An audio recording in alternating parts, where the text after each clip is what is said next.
Кадет корпуслары Россия хәрби уку йортлары арасында гомумән Россия мәгариф системасында иң мөһим звеналарның берсе.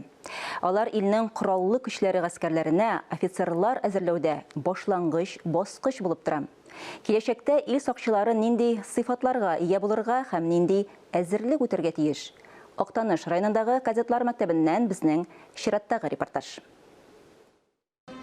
Кәскәй авылында Советлар Союзы герое Хәсән Заманов исемен йөрткән кадет интернат мәктәбендә 135 укучы белем ала. 30 укучы әле быелгы уку елында гына кадетлар сафын тулыландырды. 4 ноябрьдә билгеләп үтеләчәк Халыклар бердәмлеге көне алдыннан Актанышта яшь кадетлар ант итте. Әлеге тантана Иман спорт комплексында узды. Шушы көннән соң укучылар инде кадетлар дип йөртелә. Это единственное место, где принимают присягу наших районе других школ. Присягу не принимают. Это единственный большой праздник у вас, ребята. Кадетлар үзләренең хәрби әзерлеген күрсәтмә чыгышларда тәкъдим итте. Хәрби командаларны төгәл үтәү, сафта матур итеп маршта йөреп күрсәттеләр. Йөзләренә кәефнең җиддилегенә карап, бу вакыйганың гади генә түгеллеге һәркемгә ачык күренде.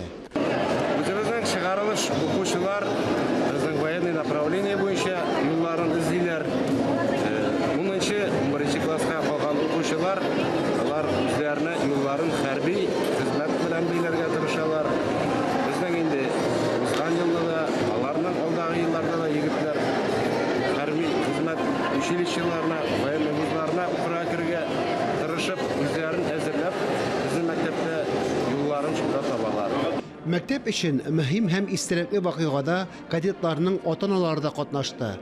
Актаныш районы башлыгы Энгел Фәттахов кадет мәктәбе коллективына укучыларга уңышлар теләп, педагогларга мактау кәгазьләрен, рәхмәт хатын тапшырды. Көріп тұрасыз, көріп тұрабыз, елдан-ел білім беру сыйфатын көтәрелә шул кадет мәктәбендә.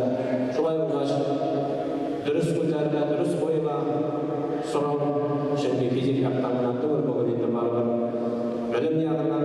Кадет мәктәп интернатында укуда, спортта һәм хәрби дисциплиналарда аеруча тырышлык күрсәткән укучыларга кече сержант исемнәре бирелде. Үсеш ноктасы федераль проекты кадет мәктәбендә уңышлы тормышка ашырыла. Ул цифрлы һәм гуманитар профиль буенча белем бирүгә юнәлдерелгән. Программа буенча 4 квадрокоптерга, 14 кеш техникасы комплектына ия булдылар.